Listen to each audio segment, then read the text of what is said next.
Have you ever wondered what the real secret is? The thing that separates incredible success from, just frustrating failure? It's not always about who has the most talent or the most money or even the best luck. Turns out it's something way more subtle. It's a choice, a tiny choice made right at the very beginning. I mean, think about it. You've seen this happen, right? Two people, they start out with the same spark, the same brilliant idea, but one of them goes on to build something amazing, while the other just seems stuck. So what is it? What's that fundamental difference? Well, the answer might actually surprise you. To really get to the bottom of this, let's look at a simple but really powerful story. It's a tale about two people, two seeds, and two choices that lead to completely different worlds. So, picture this. You've got two people. They're at the exact same starting line. And in the palm of each of their hands, they're holding a tiny seed. Now, this isn't just any seed. It's everything. It's their big idea, their dream, their ambition. It holds all the potential in the world. But potential, well, that's just the start. And right here, this is where everything changes.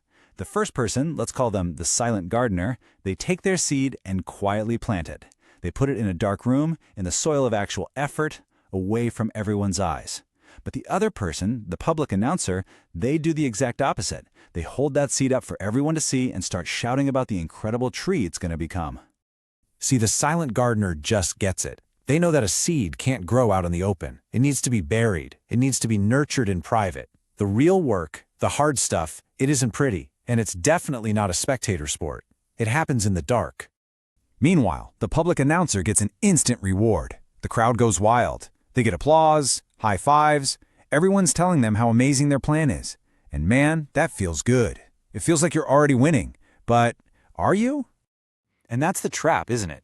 While the announcer is soaking up all that praise, their actual dream, that little seed, is just sitting there on a rock, totally neglected. And when the applause dies down and the crowd goes home, that seed of potential just gets blown away by the wind. Gone. So let's jump back to our gardener. While all that noise was happening outside, they were in their quiet corner, watering the soil, pulling weeds, doing the boring, repetitive work. It's lonely. There's no audience. There is no applause. Just quiet, focused, day in, day out effort.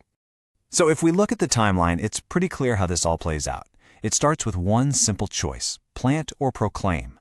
For the gardener, that choice leads to a long period of quiet, unseen work. And what's the end result? Something real, something strong, a massive tree that grew from that tiny seed planted in total silence. And here's the beautiful irony. The same crowd that cheered for the announcer's big plans, they eventually find their way over to the gardener. But this time, they're not admiring a promise. They're admiring a real, tangible result. The gardener never had to say a word. The tree became its own announcement. Now, this isn't just a nice little story. It actually points to a really powerful psychological principle.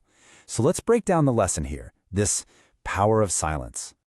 There's actually a name for this whole phenomenon. Some people call it giving away the power. It's this psychological trap you fall into when you announce what you're going to do before you've even started. You're basically leaking out all the energy you need to actually get it done. So here's what's happening inside your brain. When you tell someone your goal and they go, "Wow, that's amazing," you get this little hit of social approval. It feels good. The problem is, your brain can't really tell the difference between that good feeling and the good feeling of actually achieving the goal. So it tricks you into feeling like the work is already done, and poof, your motivation to do the hard part just evaporates. It really all boils down to this one powerful idea. Effort in silence results in public. You got to pour all your energy into the work, not into talking about the work. Let the thing you create be the thing that speaks for you. Okay, so this all sounds great in a parable. But how do we actually apply this to our own lives, to our own goals? How do you and I become the silent gardener? Well, it really comes down to three key things. First, nurture your ambition privately. Just think of your big goal as this fragile little seed. It needs protection, not exposure. Second, focus all your energy on action, not on getting applause. Just pour everything you have into the work itself. And finally, number 3, learn to wait. Let your finished product, your tangible result, let that do all the talking for you. So, as you move forward with your own ambitions, you're standing at that same crossroads. You've got that seed of an idea in your hand. And yeah, the crowd is out there ready to cheer for your plans. But the quiet soil of effort, it's waiting for you too. So the question is, which path will you choose?